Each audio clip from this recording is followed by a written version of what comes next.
Hello, listeners. Hello, everybody. We welcome to Can We Say It? We are joined by two special guests today. Bec is very busy on some secret squirrel business that we will be discussing at a later date. But Very, very today we busy. have special guests Howie, Bec's better half, Hi. and hi Howie, and Nick, my husband. Hello. Hello.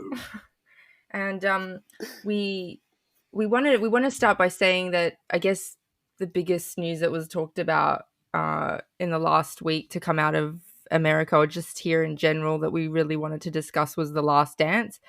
But unfortunately, now it's not the biggest news at this current time.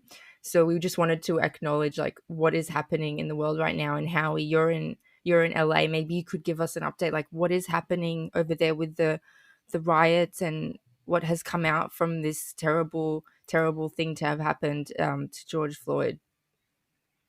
Yeah, it's a crazy time in the United States right now, and there's kind of a lot of unrest and a lot of tension, and Mm. it's almost a little disheartening because it feels like history sort of is repeating itself in terms of just the issues with race relations and just the overall kind of polarizing nature of what's happening in the world with our politicians and just social injustice. It's just very, very concerning. In Los Angeles, I know there have been a lot of riots, and they actually just issued a mandatory curfew of 8 p.m. Everyone has to be inside in Wow, Los that's Angeles. kind of So scary. we'll kind of very scary. So it's something that we're going to kind of monitor, but we're staying out of harm's way. We're kind of just praying for the best and hoping that cooler heads will Yeah, we prevail and hope that eventually. everyone is safe and no one's hurt. Like, can I ask just quickly, like, was this it? There's protests and riots all over the country because of what Mhm. happened in Minneapolis. Has it spurred all these like other sub riots? Is that what's happening? Like, is that Yes. Yeah. okay? Basically, that's the gist of it. I think there were two kind of high profile situations, the George Floyd situation, and before that there was a another young black man that was Ahmed kind of Avery, was it? hunted Yes, and killed. because Yeah, Ahmaud Arbery, exactly. And I think those two situations kind of are spurring the protests and the unrest that you see happening around the country right now. Because I feel like people are always told to protest peacefully, and I would never obviously condone any type of violence or protesting in, Mm, in any way that where people are getting hurt. But I feel like there's just a lot of anger, especially in the black community, where people feel like we can't protest peacefully without something being mm, said about that, or we can't go about things in a way where we feel like our voices are heard and our communities are being protected from senseless violence. yeah. So I feel like that's kind of the impetus for these protests. People are like, well, I'm just gonna go crazy and Take matters into my take own matters into hands. my own Like, hands. Yeah, essentially. And I think they're hoping that will create more of a stir and cause politicians and lawmakers and um, the police to actually take notice of what's going on. I hope so too. I hope that my deity Oprah in these situations is correct, because she wrote something a bit prophetic and poignant that maybe this is finally the catalyst for change. Like these two last tragedies that happened could be that final influence that's going to change. Hopefully, maybe this time, and this time maybe um the white, like people from other races, like white people, other people will advocate with the African American communities, I hope. My worry is, the cop that did the Yeah. violence had a history of doing it, and he was still actively in the police force. So Right. until they start weeding cops like that out, I they're mean, not. yeah, obviously we could talk about this forever, but obviously obviously a system issue. There's like they have an issue in their police, like not just their police system, like everything, like their education It's system, like a police system. systematic kind of Yeah, it's issue yeah, that's yeah. kind of But at pervasive least, throughout society in the yeah, States. yeah. But at least this, at least it will shine a light onto the fact that he's, if there's one cop like that, there's many probably like him. Exactly.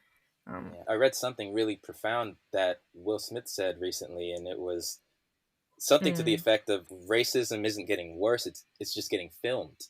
yeah, And that's sort of a big factor in what's playing out in the States right now. And also, obviously, with the pandemic, I feel like it's made everyone kind of pay attention more because everyone's at home. Everyone is kind of limited in yeah. terms of traveling around and doing things and being 100 different places. So it's kind of forced people to zero in on what's actually happening and like the real issues in the world.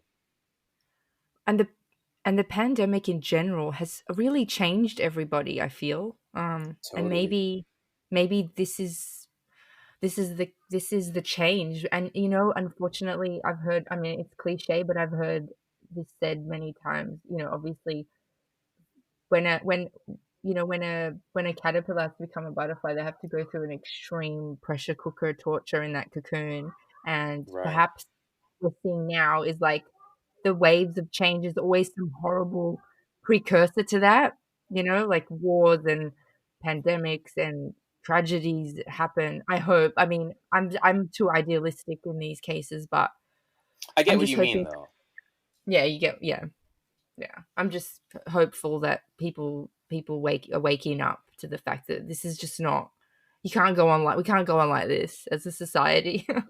No, I mean, I obviously hoped we in 2020 we wouldn't be dealing with the same issues we'd been dealing with for decades and decades, and well, I mean, centuries really.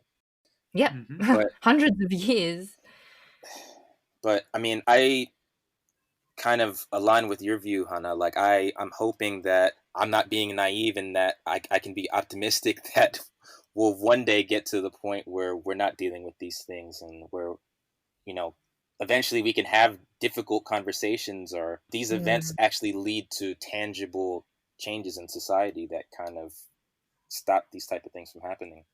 Yeah, and we hope that some leaders will take matters into their hands to do this, and also to educate. Like, I think it all starts with education. If they focus this more in an educational sense from when you're young, I don't know, I didn't grow up in America, but if there was some kind of education on the young people, they could raise generations who are more tolerant, or I don't know, it just Yeah. anyway, yeah. I it's a I'm it's out a to really say on complex that. issue, and I mean I'm always interested to see the perspective of people outside of the states and how they kind of perceive what's going on here because We talked about it yesterday because we have an indigenous community, but right, well, it's very different. But still, different but I guess similar in a sense in that there was kind of a history of oppression, and I mean it's yeah, all these issues are quite deep and quite it's really deep.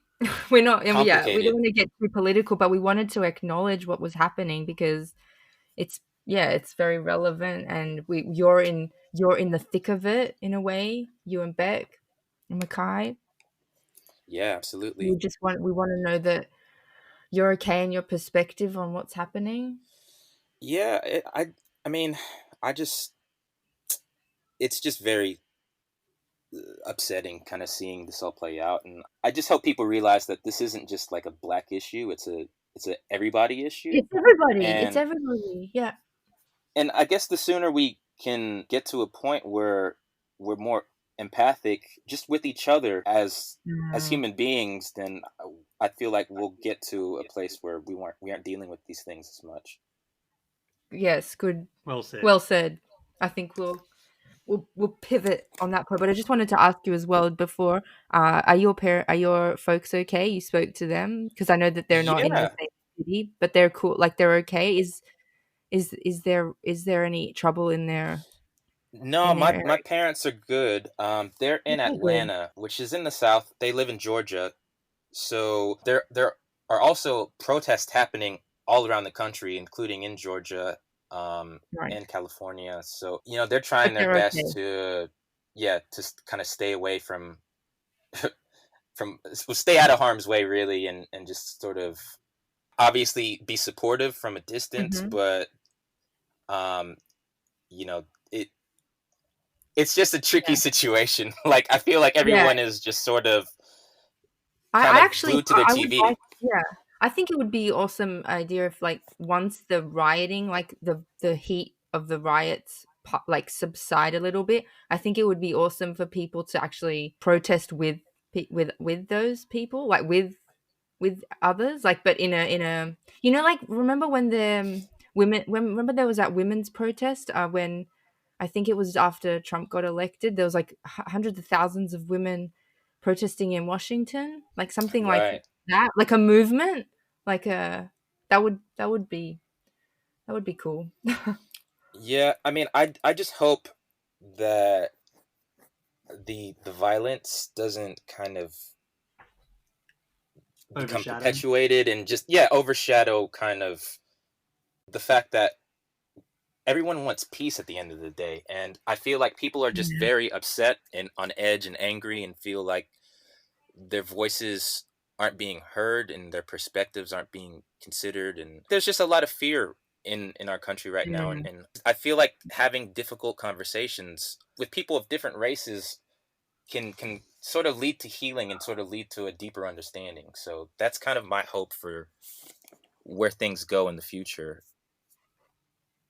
Okay, let's let's hope that happens, and we'll see how this plays out.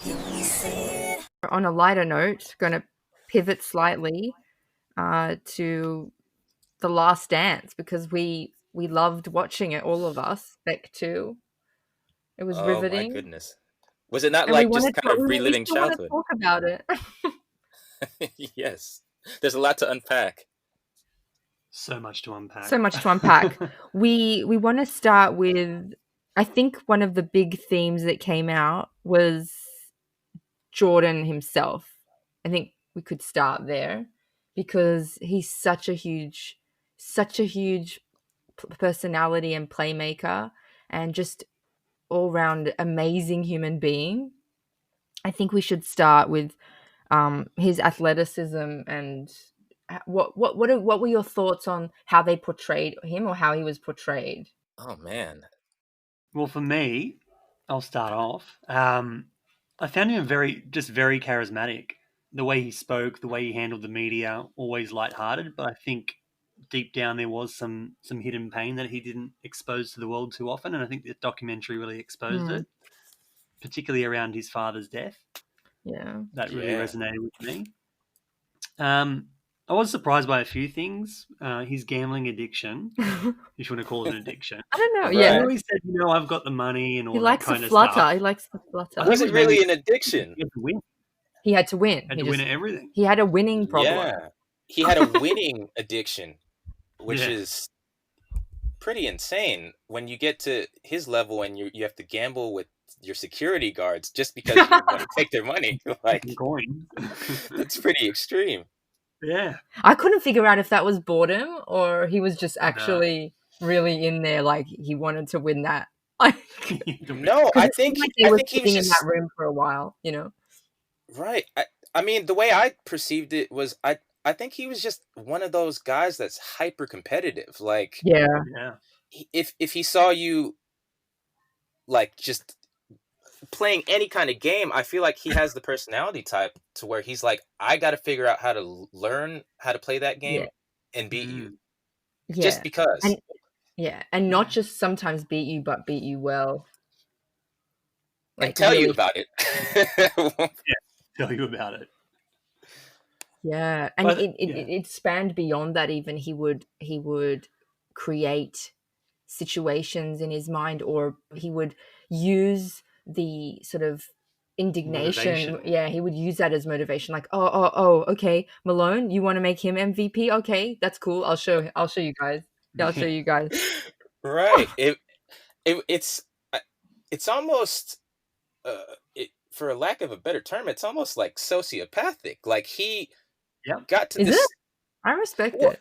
well, oh no, I respect There's it an ego with deeply, that. but I mean, like, but to get to that level of obsession, What is that? I feel What does like that say about almost relatable? you almost have to be crazy to just be like there was one moment where I think they were playing the Blazers in the finals, and Yeah. they were just comparing Clyde Drexler, who was like a great player for the Blazers at the time, to Jordan because he was one of the better players in the league. Yeah. And Jordan just got irritated that he got like mentioned in the same sentence as Clyde Drexler, and he almost used that as fuel to just completely dominate him. But he had nothing against the guy or Right. any type of ill will, any real beef with him. He just disliked the fact that he was mentioned in the same breath and wanted to kind of put that to bed. I can see how there's definitely some ego in there. Nobody else can be good except him. Although, yeah, but he didn't mind others being good if they put the work in that he did. Like if they were like when he told Kerr to do the shot and he let Paxton take that shot at the end of the championship. Like he doesn't mind if I feel like they were rare situations though, mm, because 99% of the time Jordan's taking that shot. right. Oh, 100%. He did trust his teammates though, but to Hannah's point, he almost had he had such a alpha male kind of Mm, mentality that it was like, if I challenge you and you don't fight back, like I'm just gonna berate you until you grow some balls and kind of yeah. get with the program. That sort of Yeah. was his mentality. He wants everyone on his level. Like And he doesn't care if people like him or not, I because like there's a lot that. of people Yeah. who don't like him. Yeah, apparently he was a bit of a little bit dominating in training, to The the trash point of talking. bullying. I think Peyton that said he was the best trash talker in the whole NBA. And that's saying something because Gary Payton was a A lot of trash talking. Right. legendary trash talker himself. So So he must have been really good. He seems relentless. Yeah. did you guys, well, how did you guys feel about him in terms of being a teammate? Did you I would have loved. feel like he was a I good would love teammate? to work with him. I would love to work with. I would love to work with him. I think he's. I don't know. I feel like he's got every right because he's proven himself that he's this singular sort of athletic, almost non-human, person. And he works hard, puts the hours in, and he wants you to be on the level to win. And he knows that you're kind of going into a really sort of warlike situation where you're not going to be handled very nicely in the real games. It's kind of like a tough love. Is that not terrifying though at the same time? I find it terrible. I From mean, there's a coach there, and it's almost as if Jordan himself has set the standards for training rather than the coach. right. And it's going to meet his standards rather than the coach's standards, which I think is Exactly. It's almost like Phil Mm. was the coach, but Jordan was really who they feared. I don't think they Yeah. feared letting Phil Jackson down. I think they feared disappointing Jordan and not performing at the Yeah. level that he wanted them to perform at, because Mm. it's Yeah. almost like this guy's walking on water Yeah. and he's looking at you like, what are you doing? Like, what?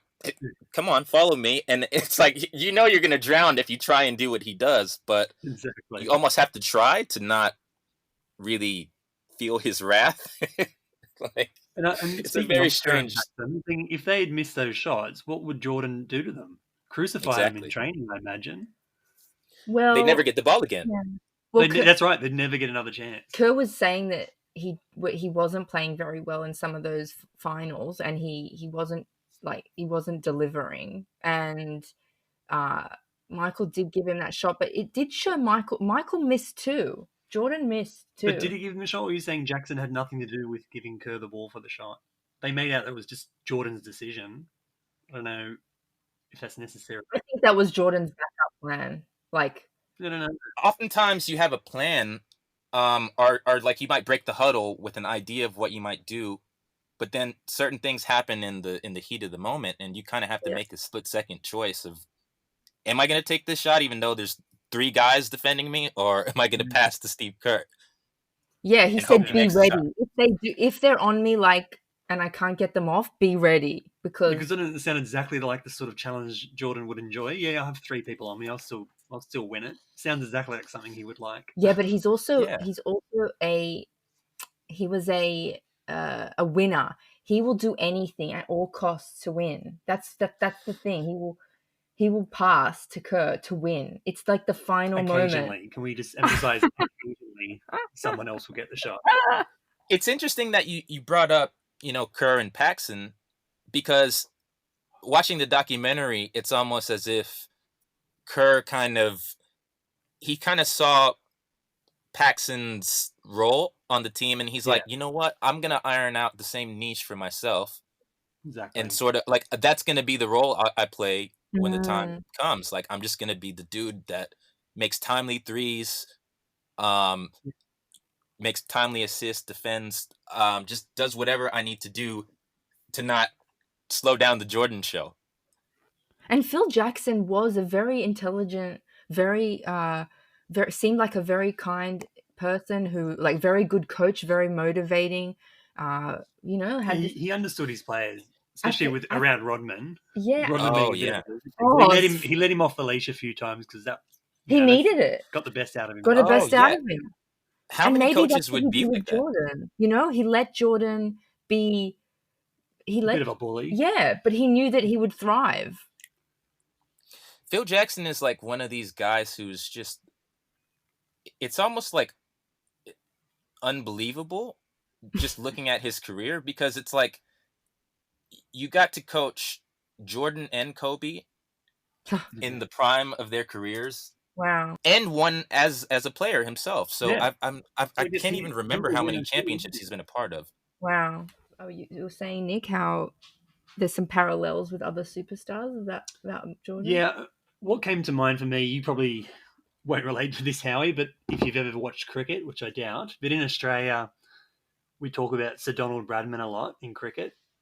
Not that I'm a big cricket fan, but he was Right. also, the greatest ever, greatest batting average, and he was widely disliked by other players. Mm. I just see some parallels there with superstardom and, I guess rubbing people up the wrong way.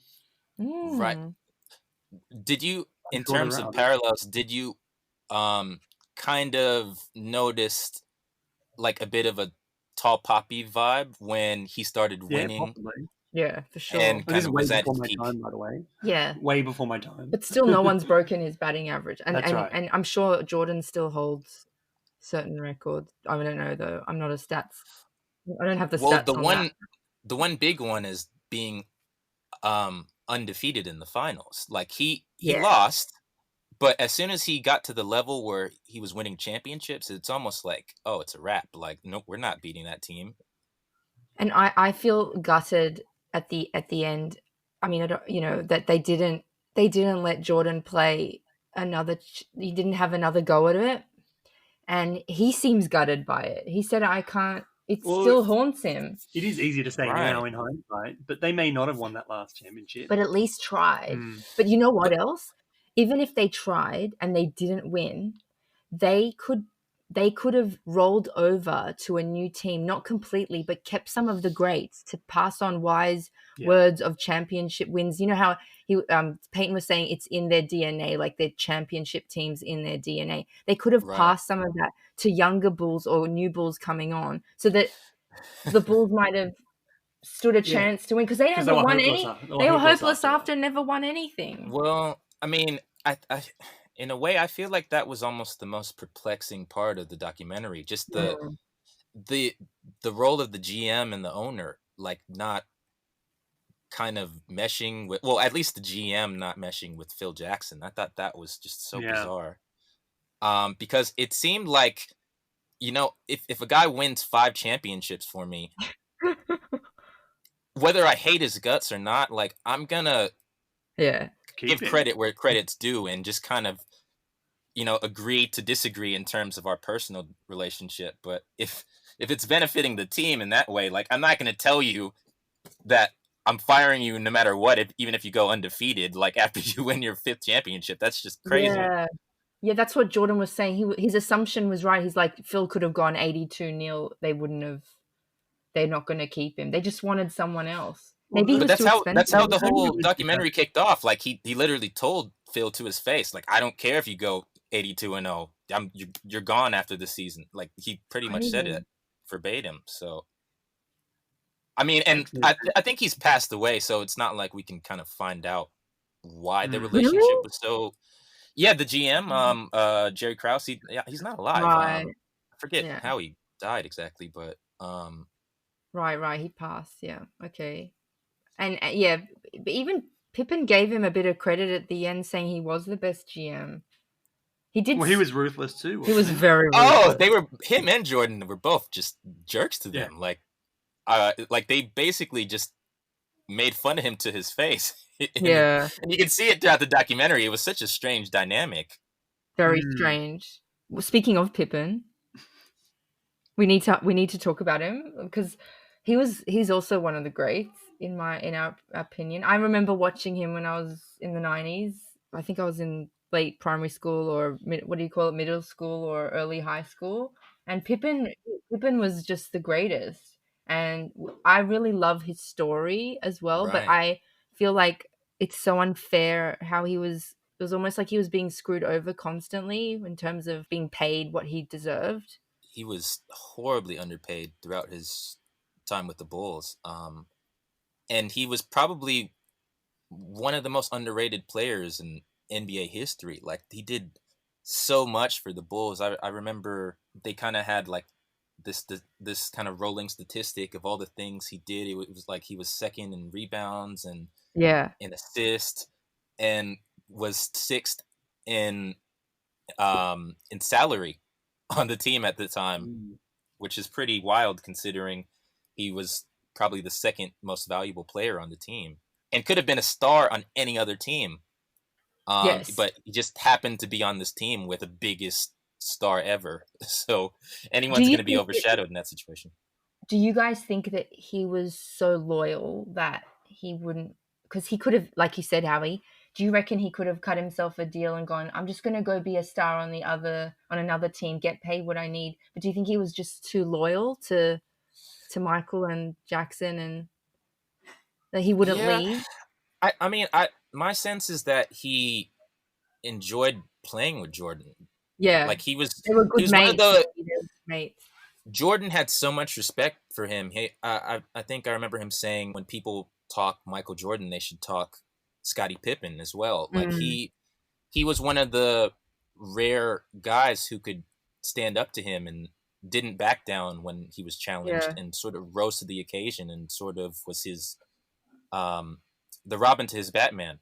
Yes, So very much so. He was always there for him. yeah, he was Always. very comfortable in that role as well. Whereas many guys would have been like, you know what, I want my own team. I don't have to play with this guy, whatever the case That's may be. true. But I think they had a good relationship. For me, how you might know this, in the 90s, that was peak NBA in Australia. Yeah. I mean, when I was at high school, everybody was collecting basketball cards and Right. paying a lot of money. A lot of like little milk bar shops. Everyone was selling cards. You buy them everywhere. That's all we spent our money on, really. Yeah. And for me, I was collecting Scottie Pippen cards because he was my favorite. Oh. And in the show, I guess his personality came out to me. When you say was he loyal, he seemed like a loyal person. Yes. Just judging his personality. Yeah. For me, the only thing that disappointed me in this series was when he refused to play that last 1.8 seconds. Yeah. That I was think that's surprised gonna by that. haunt him. Yes, but you know he owned up and apologized. And I think that's in his personality as well to own Because up to it. that was the year that Jordan wasn't there, wasn't it? Yeah, He wanted yeah, to. He and had something to prove, maybe. yeah, because I and forgive if you him. remember, that was the moment where he wanted to take the last shot, and I think Phil Jackson drew up the play for Tony Kukoc to take the last shot Yeah. instead, and he just refused to go into the game because he felt Yeah. like I'm the best player on the team now. It should be my team. I should be taking the shot rather than being a good teammate. Yeah. Do you think how if that was Jordan, would Jackson ever say, Jordan, you're not taking the last shot? I don't think that would have happened. Well, even if he did, I feel like if Jordan were in that situation, he would just take it himself. Like he wouldn't really. He'd just take it anyway. He would just go rogue. Like I don't think he would care whether or not the play was for him if he had a good look at the basket and felt like he could make the shot. He's going to take it. I'm curious to see if Pippen had. Did he have a career after within NBA? He did. Yeah, he did. Yeah, he went to the Trailblazers after that, and they did okay. But I mean, he obviously never won a championship after that. What about just the pure nostalgia of watching this? How you guys like? I don't know about you guys, but I was just like, this is like taking me back to my childhood, and it's so fabulous. And because my mum's boyfriend at the time was like almost 2 meters tall and was obsessed with basketball and got me into the NBA because it was on Saturday mornings when people, I don't know, it wasn't like at a good time, but we would always we would always watch it on Saturday mornings, even if it was like a bright sunny day. I would be like watching the NBA because I think it was live on like channel like Wide World of Sports or something. Right. Not even on a cable, not even like no cable existed. It was just like on like one of those channels. And then just touching upon how it was filmed though, did anyone like I feel like it swung so much, like I couldn't keep up with the timeline. It was throwing me for a loop. I agree. Well, I mean, to address your last point first, I actually didn't mind the style of the documentary only because it's called The Last Dance, so I feel like they kind of had to go backward to go forward because if it's really about the last season and kind of the last championship run, you kind of have to give some background on how they got to that point on why certain guys have a relationship with each other and how Rodman was on the Pistons and kind of had all those battles with Jordan and got to the Bulls. Like you kind of needed that background and they had to jump around a little bit. I know it must have felt a bit strange at times in certain. Yeah, I'm like, where are we now? Oh, wait a second. So they've won, but now they haven't won. But then wait. Right.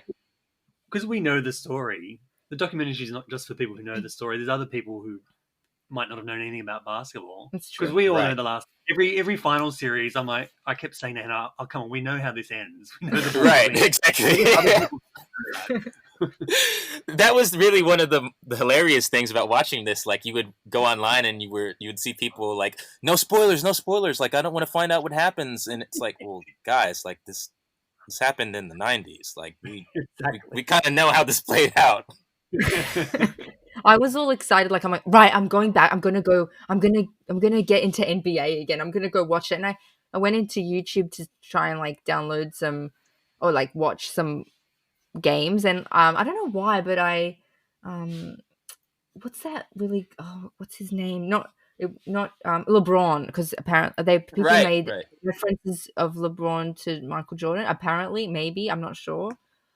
People do that all the time. There's always discussion. And I went and watched LeBron. Like, okay, let's see what you got, LeBron. I want to see if you're as good as Michael Jordan. So I went onto YouTube and I was like, I don't know what it is, but maybe it is because of nostalgia. But I didn't find that. I feel like NBA now, when I watched LeBron playing, it lost some of its There's like the grittiness or the.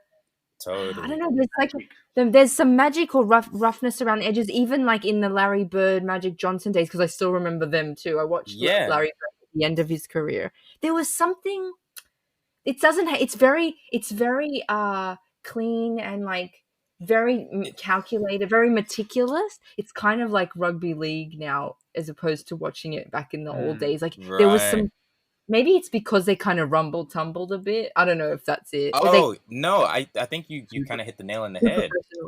Like Nick was saying earlier as well, I think the 90s was kind of the golden era for the NBA. And it's not just nostalgia. I mean, it is partly because, I mean, I felt like back then there was no social media. You kind of had to tune into the game if you didn't tape it. And there was just sort of a mystique about guys like Jordan and Pippen, and you didn't really know every detail of their life like you do now with, Yeah. say, like a LeBron. You can go on Instagram and kind of see everything he's been up to for like the past month if you Yeah. really wanted to. You couldn't do that with Jordan. You had to kind of wait for like little interviews, or your perception of him was from watching the games, really, largely, or from commercials, or from Space Jam or something. Like that's kind of how you got a glimpse of his personality. But I just feel like nowadays there's less physicality in the NBA, and back then you would be able to like pretty much knock a guy out, and you would just get Yeah, it called was like rough. it was just a flagrant foul. It wasn't, you wouldn't get thrown out of the game. Yeah. So I think it's kind of a combination of all of those things that contribute to that nostalgic feeling, more so than just growing up in that time period. It was a different NBA. It really was. It was a magical time, and he was like a mythical. He was like a mythical creature, right? And and they said they quoted. There's a guy who was like a media guy who quoted in the doco, saying he's a mystic. Michael's a mystic. He's always in the present moment, and it's like it's true. He was a bit of a, I don't It's know, like really an alien-like in anomaly. that way.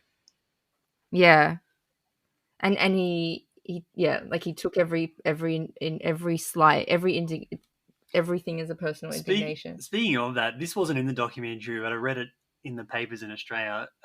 Chris Anstey, who was an Australian basketballer who was at the Bulls post Jordan, they had a rookie in the team. I can't remember his name, but he was saying, I can beat anyone one-on-one, even Michael Jordan.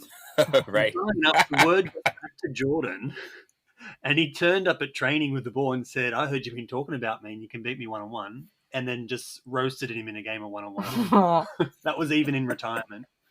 Hilarious story. I think that was, part of the enjoyment of the documentary as well. Like so many of these anecdotes and these stories about how Jordan was just ruthless, and how like these guys kept thinking, oh, it's a good idea to talk trash to him, or it's a good idea to challenge him. And every Yeah, single what about time that? he's Yeah. just like, okay, I'll just What like about that coach who walked past him in the restaurant and didn't say hello? And that's all he needed. That's all he needed. I like the ones where Jordan says that he said something, they go, I never said that. Jordan Yeah. even created something. Right, he literally created the whole narrative in his head just to get hyped up to whip the dude's ass, basically. Yeah, but I guess if you're playing that many games of basketball for so many years, you need something to keep your edge. Yeah, you need new motivations. That's what it is. I mean, psychology is a big part of the game, and if you can motivate yourself with real or imagined slides, I think that's what led to his greatness, or at least part of it. And the way he handled himself, I just think I think he is so smart. He handles like the media, and he speaks so well. I feel like he is so direct. He's so honest. I feel like he has a lot of personal integrity. Like, I think I was thinking that he played for the Bulls, but he is no bull. Yeah. Right. I think he also hid a lot of pain himself. I mean, his Yeah. father's death really resonated, and Yeah. led to him. He partly led to him leaving the game, but he also talked about the media scrutiny being too much at times. And when they were talking about that "Be Like Mike" campaign, I remember he said, "Why would you want to be like Mike? You have to stay inside all day." And he was lying on the couch with a cigar. He seems to handle it well, but secretly, I think it did get to him. Yeah. How did you guys feel about that aspect? That's really interesting. I wanted to kind of touch on that. Like, would you want to be Michael Jordan? Everyone wants to be this celebrity, but I think it's actually a lot tougher. Just going out in public would be tough. Like everybody just demanding autographs everywhere you go.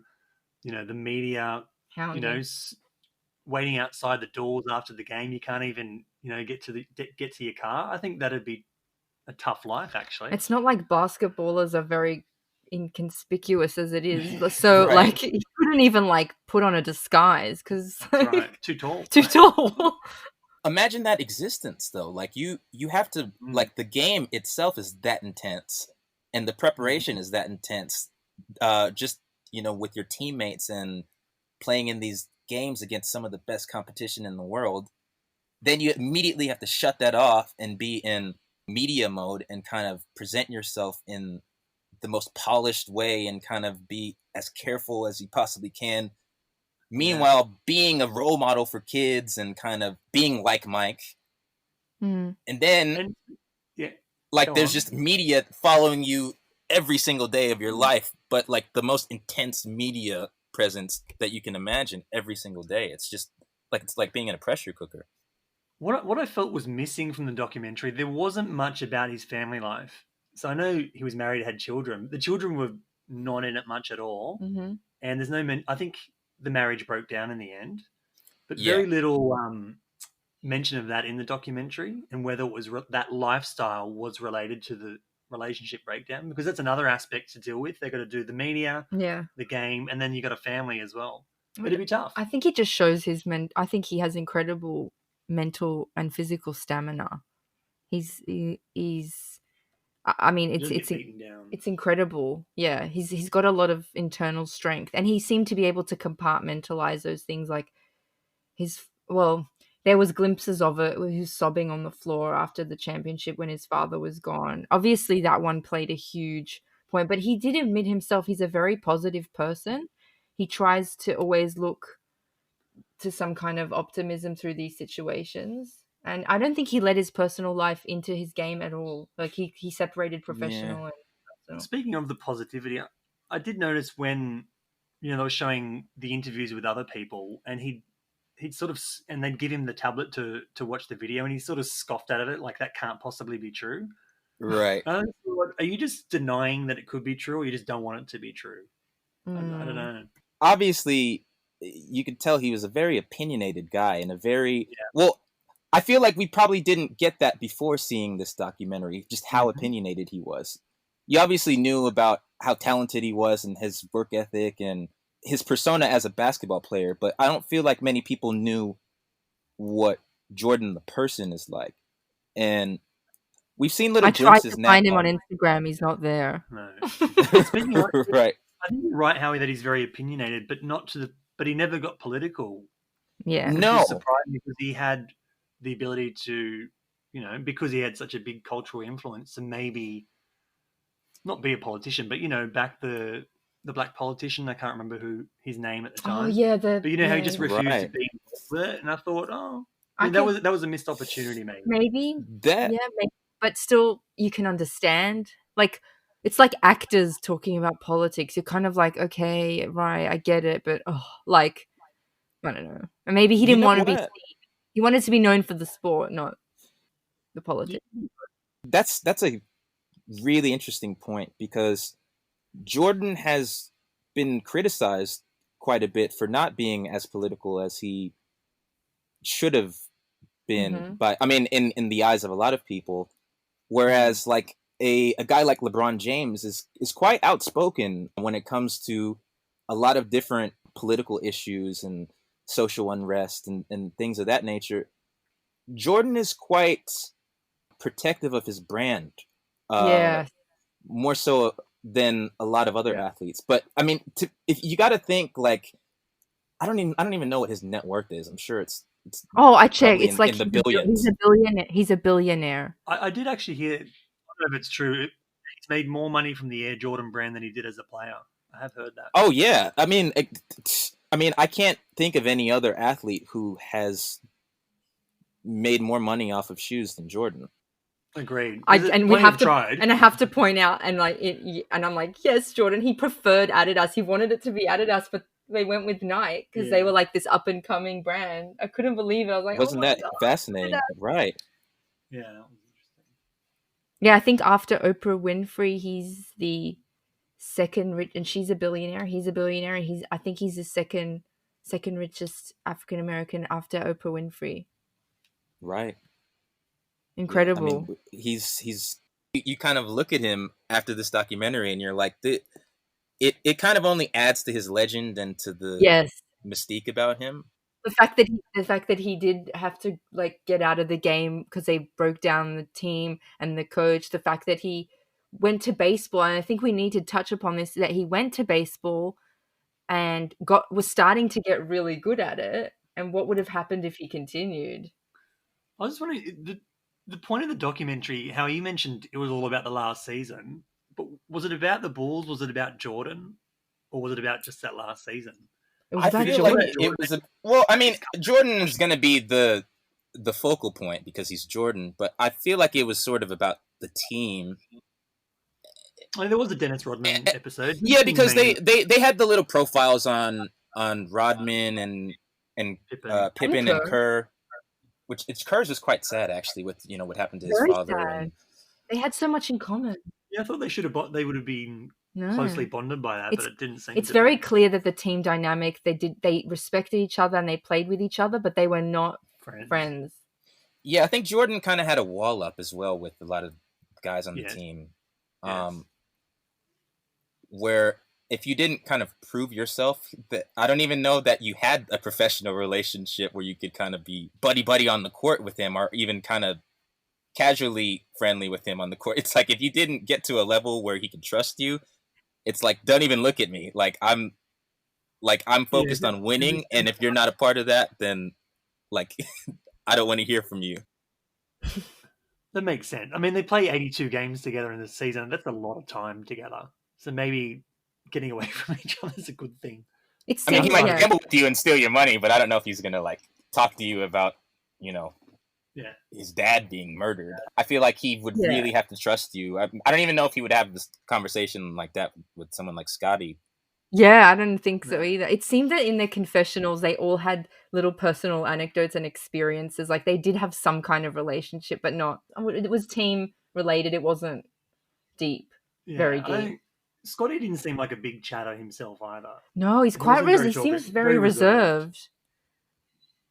Yeah. What did you think of Pippen? Yeah, he was definitely more, or he definitely seemed less. I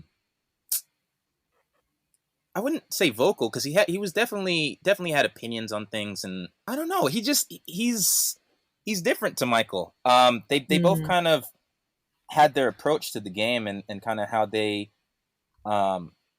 related to the team and to each other. And most people are gonna seem like smaller personalities when you're in a room with Jordan. Like it's he's a very competitive person. You can tell there's a lot going on inside. It just just more. He wasn't overtly, maybe slightly more introverted. Maybe with the contract, because he Jordan would go in there and demand a dollar figure. You could see it. I want this much. Whereas Pippen would probably listen to the offer and go, "Oh, yeah, that's all right. I'll take that." I mean, I think that. Or he didn't have. Maybe that was the background to that. Or he didn't have good management. Maybe. Yeah. It was great. It's great. It was great. It gave you everything you needed. It gave you more insight into Jordan. I think he still looks very, very fit and healthy and amazing for his age. And it gave you some insight into what it's like working in a team. These are professional relationships that we could all relate to a little bit. I mean, we're not professional athletes, but we all, have to deal with people and personalities and how you navigate that space. And just the nostalgia. I think it was great that they did it. Really great. Loved it. I love all the I love the team. I love how the team came together when they had to play others. And it was good to see Luke Longley, our Aussie bull. Luke Longley, yeah. Didn't hear a word from him. They've been trying. I heard on the radio, he's incredibly, he's like a hermit. They can't get a word out of him. They tried to get him because these radio personalities have been trying to contact him to get his word on this, and he won't say anything. So maybe he's just more he was a pretty good player. Yeah, he was a big part of a lot of those championship teams. Yeah. The other thing for me is, what have they been doing with all this footage over the years? They got all this amazing footage. I've never seen it before until this documentary. From what I understand, Jordan kind of wanted it kept hidden until now. He kind of only signed off on it being kind of released now. Maybe this. Oh my god! It adds to the legend even more. It's almost like, is he a little bit of a prophet? Did he know? Has he been watching this whole time, going, "This is gonna come handy one day." Let's keep it archived and is it on purpose that he's not on social media? He keeps his legend, so he just. You know what? He's really good at managing his profile. It's just... Exactly. Exactly, and he gets criticized for that oftentimes because a lot of people feel like he keeps it too close to the vest, and That's good. like he should be more outward with his personality and his personal life and his family life. But I feel I like think he's he kind of only been lets you see glimpses. Like he'll peel back the curtain, but he won't let you see what's really going on. Yeah, I agree with that. Yeah, and I guess also, do you think it's interesting? Like the guy, I don't remember his name, but he was his personal assistant and best friend. Like you could only be his best friend if you worked in his circle. Like I don't know. I found that interesting as well. Like That was very interesting. Just the company he kept. Did you he kept guys kind of notice that?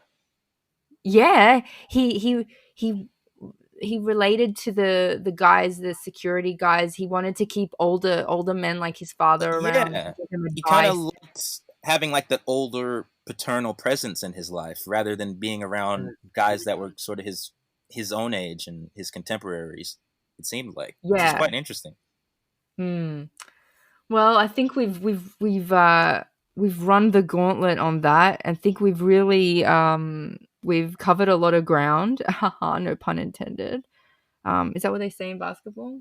We covered the court. Yeah, full court press. Yes. Thank you guys for joining us.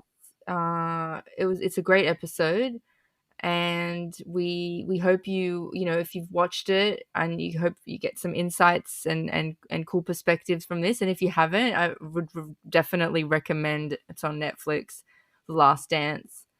Yeah, go watch it. It's a must And we watch for hope, any sports yeah, fan out there. any sports fan, but even Beck watched it, and it's not like she was a mad NBA fan. I don't think, was she? She was into it. She definitely is into basketball. She's not as fanatical as I am, but she definitely Yeah, appreciates the sport and she is a kind of, sports fan. That's true. yeah, it was, I feel like, nostalgic for her as well, just kind of Mm, reliving 90s basketball at its peak. And um yeah, I feel like it's just interesting culturally for people as well, and just kind yeah. of seeing the impact Jordan had on culture Yes. collectively. Yes, I think that is if you can take away anything in these last few seconds of the podcast, definitely a cultural phenomenon, someone that really impacted the whole world at a very very relevant and poignant time in the 90s. So yeah, thanks guys again. We really appreciate it. Thanks Thanks for for having us. Thanks, yes. Hannah. It was a Thank blast. you. We can talk for hours. I know. Stay safe as always, and we'll see you next time. Thanks. Bye. Can we say it? Can we say it?